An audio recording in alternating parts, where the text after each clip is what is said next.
Welcome back, everybody. We'll give everybody a couple minutes to get settled here. Yeah, we got some cool things, some cool updates from our end that I'm excited to share with you guys, get your feedback on. I'm very bullish that we're a year better here, which I think should help make life easier on you all in terms of how we can support you and families, our college-bound families here. So give us another 30 seconds here, and I'll kind of dig in. We'll hit a couple highlights in terms of what's going on in our ecosystem here, and then we will get on to kind of our what I'm excited to share with you guys, and again get feedback and kind of our new initiative that is largely driven by by school counselor, college counselor feedback of, hey, here's what we would like, right? Here's what we'd like to see. Okay. Okay. Yeah, and I guess Anne Marie, thank you. My partner in crime here are the our high school partnership coordinator, Anna Marie Sanderson. She's here in the chat. She'll be throwing different things in the chat, can help answer questions or remind me as I forget things here. But let me just kind of lead with this at the top, and then you guys can ruminate on it, and I'll ask again. And Anne Marie, hold me accountable here. I'll ask again before we jump. But if you all are like, look, here's what we could use, right? Here's what we need at our school. Here's what we would be the ideal thing that you all can provide for us, that we're not right now. Whatever that looks like, right? Please let us know, right? What it would, or any changes you would want to see more of, less of. So please help us with that. So by way of quick introduction, I know we got a lot of kind of repeat customers here, which we always appreciate and welcome back. But my name is Matt Carpenter. I'm a founder at College Aid Pro here. 2025, this year marks 20 years that I've been doing this on the dot, which is pretty freaking wild. But I'm excited, right? I'm excited because I feel like, again, we get a little bit better every year, and we have this unbelievable challenge, which is trying to make college affordable for everybody. It gets harder every year, I would say. It gets harder before it gets easier, but I feel like we're slowly but surely catching up a little bit here. And all starts with awareness and education and creating transparency, right, for families. And again, you all that tune in regularly have heard me say this. I'll continue to say it. We're the tip of the spear, right? And when I say we, I mean you guys as school and college counselors, and us at College Aid Pro, and everybody kind of in this sandbox that we play in. And our responsibility, our obligation is to educate, again, families that are going through this process to help maximize their odds that they have successful outcomes, right? Because as you all know, it's very confusing, it's daunting, it's your kids and your money, right? When we're talking to parents, that's what I say all the time. Like, no kidding, you're feeling stressed. So a couple things just kind of like in the news, so to speak, and then again, I'll get into the task at hand. For kind of our new initiatives for 2025. FAFSA, no major updates, and guess what? That's a great thing. We are exceeding expectations in terms of getting a year better from last year. Obviously, that bar could not be lower. But credit to them. The improvements have been massive. There's very few glitches. Corrections are being made. Appropriately, right? When I say corrections, I mean that families can now go in and make corrections, add schools. Unlike last year, we had to wait several months. And again, we won't revisit last year, but again, no news is good news on the FAFSA front. And again, everything seems to be working as good as it can be. Of course, it's not perfect, but compared to last year, damn, we're in another stratosphere here. I will tell you, and curious to see, and please put this in the chat if you have any observations in your schools. But in general, the awards that we're getting back, financial aid awards from early decision, early action acceptances, a little bit below than we would expect and we would hope for, specifically on the need-based side. I think merit's been about We've been about what we would expect. All of our projections, if they haven't been on the nose, have been very close. But need-based aid, we've been disappointed, and disappointed really in these institutions. I love to pick on Boston College, right? They're in my backyard here. They don't need my help. They should have accepted me when I applied there 25 years ago. But they're one name that's been disappointing. WPI, again, we're some regional bias here. Another one disappointing. Um, Bard, U Chicago, a couple of again schools that have been disappointing. When I say disappointing, these are colleges that say they meet 100% of need that have not, WPI excluded. But these other ones say they meet 100% need. They haven't been meeting 100% of need. Now, of course, that's all dictated by how they calculate the SAI, but there's no way for some of these cases that we've seen that that's just true, to be honest. So I think it's a combination of things. Some of it is just, hey, they know the leverage that they have with these kids going ED, and they're kind of seeing what they can get away with, for lack of a better word, and under awarding families. Now, and that's the bad part. The good part is we've been very successful with appeals and going back to say, hey, wait a minute, this is where we've been under awarded here. But we've also seen the appeal success rate or lack thereof largely dictated by how sophisticated our appeal is, right? And now, and again, obviously that varies massively based on the case, right? Sometimes there's a really strong appeal case where, hey, we lost a job, there's been a change in marital status, right? One of these types of things. But sometimes it's just like, you under awarded us, right? And that's a little bit harder. Now, for those of you that are not familiar with our software, I encourage you to get familiar with it, right? Here it is, mycap.collegeaidpro.com. Any family can create their free account. It's going to tell them their SAIs, right, at both the federal and institutional level. It's going to project, here's exactly how much need-based or merit-based aid you should be able to expect at any college that you put in here. Every private scholarships in the country here, line by line instructions through the FAFSA and the CSS profile.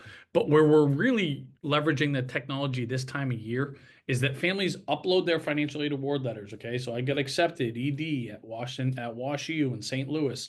I upload the award. The first thing it does is it translates it for me. You guys know how confusing these awards can be. Last year, there's about 900 different ways that awards were presented, and that's out of 4,000 four-year undergraduate colleges, right? So, again, this huge variations, which makes it confusing, right? So we've put all those 900 different ways into one uniform way. We back out things like the plus loan. Are you a UC Davis? That really tricks families, in my opinion, and presents them an award that says you have zero balance, not knowing that 80% of their financial aid is in a parent plus loan, right? We back that out. And again, take those 900 different ways and put them in one uniform award letter. But we tell them, did you get a good deal? Did Boston College give you what they said a family that meets your profile should get? Did they meet 100% of need, right? And if they don't, we flag and say you have a very strong chance to appeal. And then, of course, opposite times, it might be on the other end of the spectrum. Hey, congratulations, we got even more than we expected. It doesn't mean you shouldn't appeal. You got nothing to lose, but this is in line or better with what we can expect. So again, all the families need to do, or you as school counselors, upload your award letters, and we'll tell you how did you do based on your family's specific profile. So it's a very powerful part of the technology. And I don't know that there's another kind of option out there that gets to play watchdog and is kind of a third party, algorithm data driven gut check on an award that families got. And you guys don't have the ability as school counselors, again, unless you are one of our partners that leverages our technology to have insight into that, right? To see it. You can't, I don't think, you're kind of flying blind if, especially when it comes to need-based financial aid.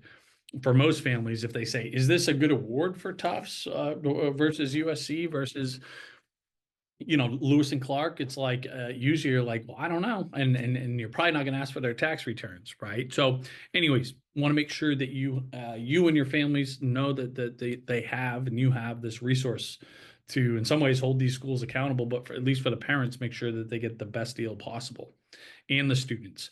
So you heard a little bit about this, kind of, again, just last two things I'll share kind of in the news here, so to speak. This kind of big lawsuit, again, similar lawsuit to what they did with the kind of a lot of the elite colleges, several years ago. Similar deal here, where it's almost like we're revisiting history. Obviously, that punishment wasn't enough a few years ago, where basically these schools are operating in some ways as a cartel, right? In terms of how they give specifically need-based financial aid. So it'll be interesting to see, again, does this time, is there enough of a deterrent that these schools get to actually change? Because obviously they didn't get the memo the first time, but that's interesting. I mean, again, I like that it's at least shedding some light on the fact that there's and again, we're not saying anybody's an evil genius, in each of these schools, and individuals at these schools are, I don't want to give the schools too much credit. The individuals at these schools are doing the best they can, and they're doing the jobs that they're paid to do. But some of the systemic problems that are, again, not unique to just the elite schools, but I like to see that some light being cast on that, and I hope some changes are made, right? Because it's not fair ultimately to the consumers at the end of the day, and it's especially frustrating with these schools that just had these gargantuan endowments, right? And on the kind of bright side there, so that's like, okay, this is let's keep an eye on this, because it seems like there could be, again, just accusations and it's alleged and all that. Seems like there could be a little bit of nefarious behavior there, but this college transparency initiative, and it's something that we are huge proponents of, and are doing everything we can to put our full weight behind. That's a growing initiative, and all of you that read the newsletter that Anne Marie sent out yesterday, right? We linked. Shared some specifics with that article there. So if you don't get your newsletter or don't get our newsletter or didn't read it yet, take a look at that. But we share some specifics. And by the way, I'm just putting in the email here, counselor@collegeaidpro.com. That's kind of your email. That is dedicated just, and Anne Marie, please correct me if it's counselors@collegeaidpro.com or counselor, if you can throw that in the chat. I think it is counselors@collegeaidpro.com. And if you could also share your personal email, Anne Marie, so anybody that doesn't hear from us that wants to let us know. And specifically for that article, you'll see 600 plus schools now that are joining this kind of, again, college transparency initiative, which is encouraging, right? That's what we're trying to do here, make this whole thing more transparent, specifically for consumers. And the other last thing I'll share, and just ping Anne Marie if you want this, let her know, and I'll give you a couple different ways to get on her calendar in a few minutes here. But our data team worked really hard, specifically Justin Griffin, and came up with about 1,500, maybe it's closer to 1,300. It's an awful lot, and it's certainly over 1,000 private scholarships that are for students that are just in college, right? Because we've been working hard the last couple of months trying to get better with how we support families that are in college, because it's always been our first language with what we call late stage college planning, right? Grades 9 through 12. Let's help them do the best that they can until they kind of move into the dorm. That's what we say a lot internally. And we try to support them throughout college, but we're not strong enough there. So one initiative that we did and polished off, actually just last week, was putting together this list of 1,500 scholarships that are just for students in college. So if you are a counselor that gets pinged from your former students that are in college but are having some trouble financially or looking for additional resources, and it would be helpful to share that list, let us know, because we're happy to do it. And again, we want to help those kids that are maybe struggling and don't want to have to drop out from college, right? We want to get better with how we support them. Okay, so obviously, and again, guys, as always, please, this is your time here. This is your half hour or hour, however long we take. So any questions related to anything in this space, put it in the Q&A, let us know. And again, we love specific case studies, right? So if you're like, hey, we had a kid get accepted ED into Fordham and the award stinks, talk to us. Okay. Let us know. And yeah, again, and just email Anne Marie if you want that list, or I'll give you another link here that I'll probably share more than once. If you want to, you can book a time to get on her calendar too for, again, and I'll mention this at the end, to learn how we can support your schools specifically here. So on that note, I'm excited to kind of announce what we are rolling out, our new and improved kind of initiative for this year, for how we can support high school counselors and college-bound families in high school. Is we are, and just a little context here is that we've evolved over the years, where traditionally most colleges, most high schools, what they do is they say, hey, we have our one FAFSA night and then our one junior college planning night. And oftentimes, now obviously there's variation here, but us as school counselors, college counselors will lead the college planning night for juniors and underclassmen in the spring. And then we'll have our local financial aid officer from the college come out to do a FAFSA night, financial aid night, fall of senior year. And and again, we'll use our state organization at Pennsylvania or MIFA in Massachusetts, or HESA in New Jersey, and whatever, right? And that's great. It's certainly better than nothing, but it's not enough, right? You guys all know. And so we evolved to say, hey, we have to be touching these parents and students in school throughout the year, because a FAFSA night in October is great, but nobody's going to remember when we're talking about the appeal process, or how to read awards, or the difference between a federal loan and a state loan, in May, when we try to have this 1 hour presentation in October or whatever. It's just not enough. It's not realistic. So what we've done, okay, is we've said, okay, what we will do is we will have once a month, we will have a presentation for your high school, talking about what is topical, right? So January, we're talking about, for seniors, the class 2025. It's okay. We've got our financial aid applications off, and we'll touch on those, but really now it's time to go look for private scholarships. What should we know there? And what should we know about this audit verification process? What the heck is IDOC and things like this, right? And so every Tuesday at 7 Eastern time, and we have these available for West Coast and Mountain Time if you're on there as well. So different time zones that we can offer.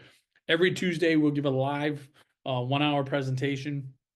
It's recorded. Everyone is recorded too. So, and if you missed a couple of months, or you sign up in the middle of it, you have all past recordings, or you can't go live. There's always at least two of us talking. So whoever's not talking can be in the Q&A. So, and that's every month. So a lot of our current high school partners are loving this, because guess what? You guys only have to promote it once. So just keep it static in your newsletter, keep it static on your website, and all the technology on the back end has this automated. And when families sign up, if they're an underclassman, they automatically go into the underclassman presentation series each month.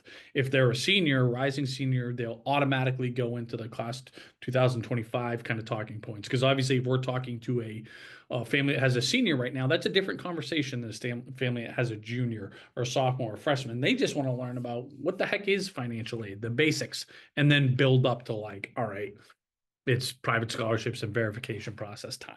Right? That all happens on the back end. All these families have to do is sign up once.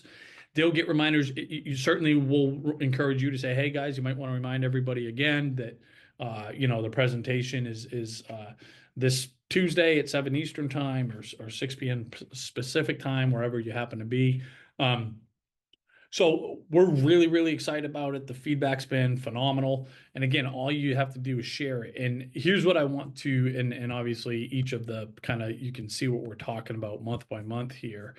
And here's the other thing that we're really proud of, and I think is really going to be a game changer, because the main thing that we've heard back, I would say the number one thing is like, guys, this is great. We appreciate all the education you're giving parents, and we appreciate they have an opportunity to ask their Q&A during the webinars, but inevitably we just get follow-up of like, well, I have this question now. I have this question now. Who can I talk to? right?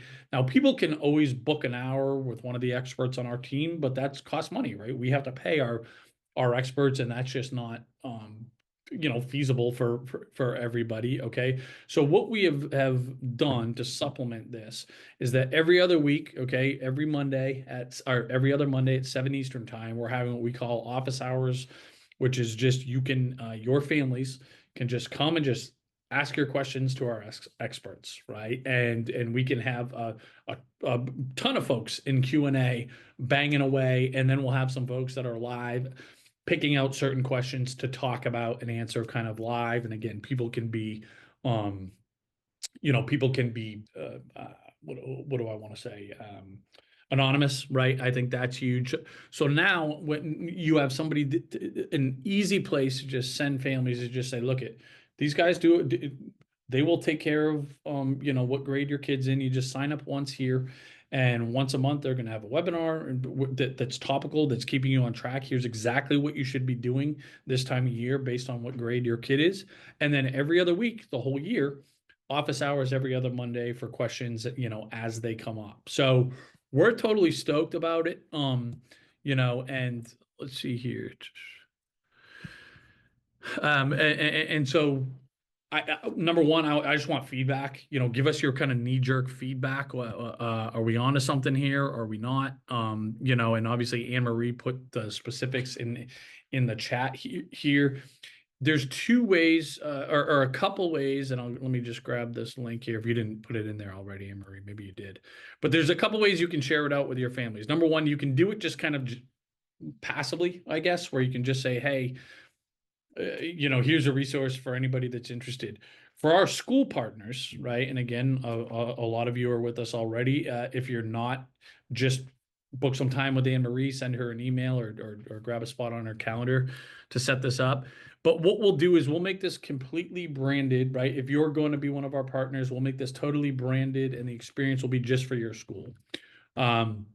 So this will be, I graduated from Ipswich High School in North Shore, Massachusetts here. So it would be, Ipswich Tigers, Ipswich High School, and here's what you get each month. And again, that will go in the newsletter you send out. Again, be on the website, whatever.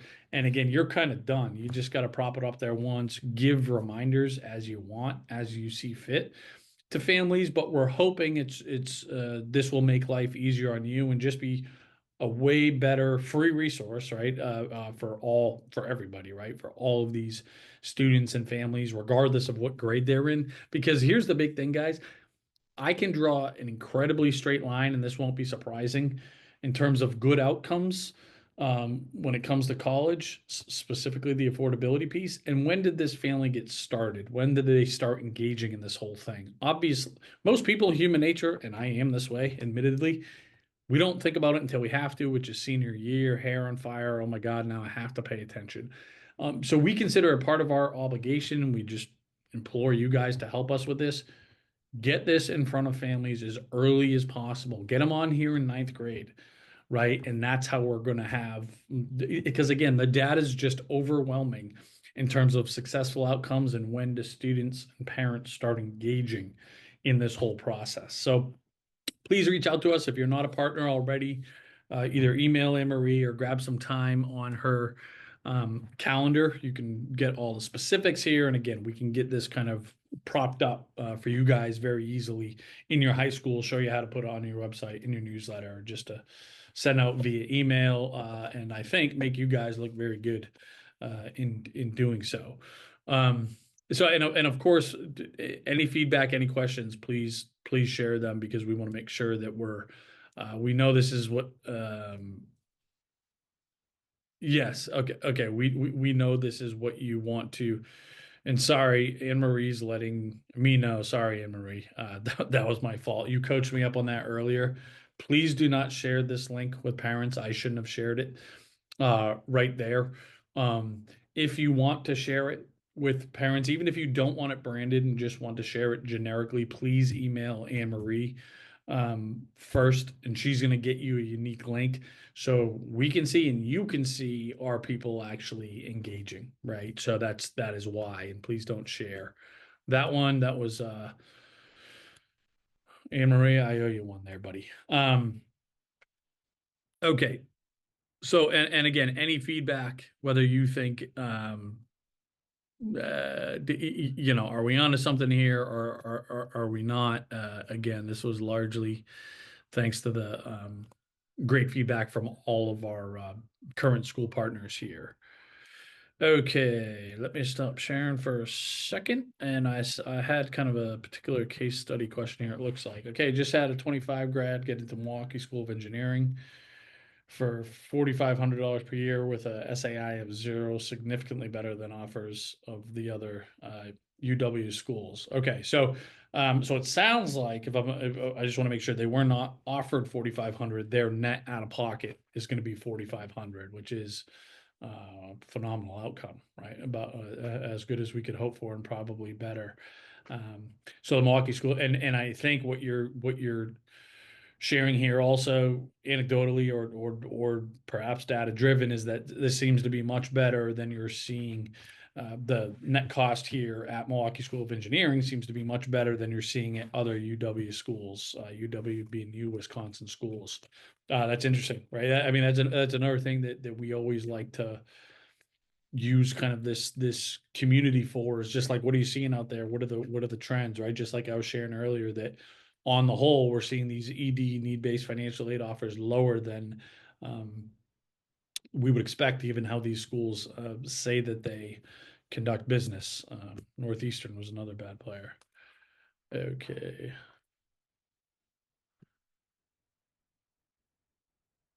Yep. Thank you, Christine. Appreciate that. You said it to parents yesterday, and Anne Marie will get you squared away in terms of what links, etc. Yeah, and Pat, happy to do it. Just make sure you guys email Anne Marie or send her your email, so we have that, and we can help you guys out here. But yeah, that's kind of our kind of big initiative for this year. I mean, Anne Marie can tell. Anne Marie specifically, but a whole team of people worked hours and hours and hours to make that possible. Because, like I said, the technology, which is so beyond my pay grade, that's set up on the back end is just phenomenal in terms of, again, parents just have to sign up once. They will automatically get put into the appropriate series, underclassmen versus seniors. And by the way, when they're juniors and kind of transition into the like, okay, we just finished junior year in the spring, and now it's time to go where seniors, that transition all happens again kind of seamlessly, thanks to technology and the smart folks that we got on our team here. And again, I think should make this way easier for you all, where you're not having to separately promote different things, even though we've tried to spoon feed that to everybody as much as we could in the past. This should be like a prop it up once, give occasional reminders, and guess what? You guys are rock stars, because now, your families have direct access to the appropriate education and the ability to be interactive with their particular questions 3 times a month, right? Between the Q&A and the office hours and, the actual kind of subject matter for that month. So take a look at it, know what you think. And again, if you're going to be actively promoting this and would like to have it branded particular for you guys, we're happy to do that. Or again, or if you prefer to be more just agnostic, ping Anne Marie, let her know. She'll get you the appropriate link, and we'll get you set up there. But we're super excited about it. Our whole team's excited about it. And again, I just think this is going to allow us to accelerate the impact. Okay.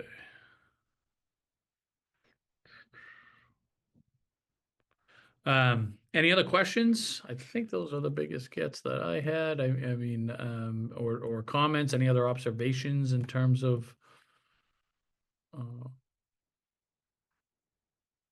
what you all are seeing out there so far in this year? Yeah, and again, appeals a bit. I will say good news, bad news in terms of like our ED initial offers have been, again, on the whole, of course, this is not every college. Of course, this is not every family. Lower than expected. When I say lower than expected, I mean based on the family's SAI and how these schools hold themselves out to conduct business in terms of percentage of need met, specifically percentage of need met with grants. But the appeals have been incredibly successful, right? So if we're able to say, for example, this in my opinion, this one is not common knowledge, but colleges that use the institutional methodology, right? So I mentioned a lot of, most of these private colleges, another kind of tell if a school uses the institutional methodology is that they require the CSS profile. Okay. Colleges that use the institutional methodology are not supposed to count step parent income and assets. They're not supposed to, right? Obviously, the FAFSA does, but that's just the schools that use the federal methodology. Institutional methodology schools are not supposed to count step parent income and assets. They almost all do. Okay. But consumers aren't aware of that. And they don't know how to appeal in again a sophisticated enough way that says, hey, look, you clearly counted the step parent income and assets here. You're not supposed to. You guys say you use the institutional methodology. We want to appeal and are making the direct ask that you only consider the biological parent or parents in the way that you're supposed to. That's when we see these schools come back with $35,000 more dollars, 30,000, 20,000, 25,000 more dollars. Those are real amounts that have happened just over the last couple of weeks, because they know they've essentially been caught red-handed and say, "Oh yeah, our mistake. Here you go." Right. So again, we want to make sure that parents understand what should I have got beforehand, and if that number doesn't align with it, go get that number and have an idea of how to get there. Um, okay.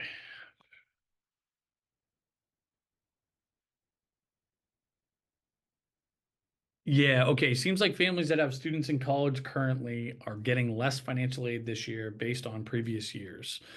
I don't know that we have enough data to support that yet because we don't have, we won't have the awards from upperclassmen until later in the spring and in early summer. Now, look at the worst FAFSA change, or one of on the short list of bad FAFSA changes is that the sibling discount no longer exists, right? It used to be if we have more than one kid in school, the EF or the SAI is chopped in half. That went away. So we don't have that anymore. So there's a decent amount. There's a lot of families that had the rug pulled out from underneath them. They were getting the sibling discount. That rule went away. They are no longer getting it. So that could be one very plausible explanation. Now, even at the state schools, I would encourage these families to appeal, to kick and scream, because they made that decision back then under the premise that it was going to be there for all 4 years, right? And so we've seen even schools, state schools, for families that did appeal that, uphold that sibling discount, right? Now, it is also so that could be one very plausible explanation. There's also plenty of schools that will just decrease a little bit the award each year to kind of see if parents notice. Again, if you go back kicking and screaming, usually they will come back up to where they were. And again, they just kind of see who pushes back and who doesn't. And then the other thing here is that things do change, right? If the family's income goes up, their need-based financial aid award will go down proportionally, or if they get an inheritance, same deal, right? Aid is awarded on an annual basis each year. So if there are changes that have tangible impacts from the SAI, those are, well, reasonable reasons, right? That a college would reduce aid in subsequent years. Okay. Okay, guys. So I think those are the big ticket items that I got. Again, I'll stick around for another minute or two if there's additional questions or feedback. And again, appreciate all your feedback to kind of get us to this point. Okay. Yeah, so somebody wrote in anonymously, you want your students' parents to access the software to look at their award letters. Or we would want to send them to a particular link. So I got you. Don't worry about the typos, but please ping Anne Marie, right? So please ping Anne Marie, and she will send you a specific link that can make sure that you're getting our students to the appropriate place to make sure that they're seeing if they got good awards or fair awards or not, or if they should be if they should be appealing, and obviously specifically how and where. And when I say where, should we be appealing via merit, which means admissions office led by the student, or should we be appealing via need, which means financial aid office, generally most appropriate for parent or parents to be appealing if we're going the need route. And oftentimes we're going both, right? We're appealing need and or merit, if of course it's a school where merit exists.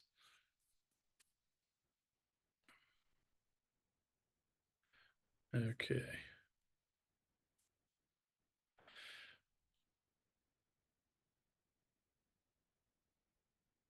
Yeah, Kathy, welcome. So glad. Always like seeing new folks. Again, we see a ton of repeat names. Always fun seeing the names that we don't recognize. So welcome to our community here, and we're happy to have you, and thank you.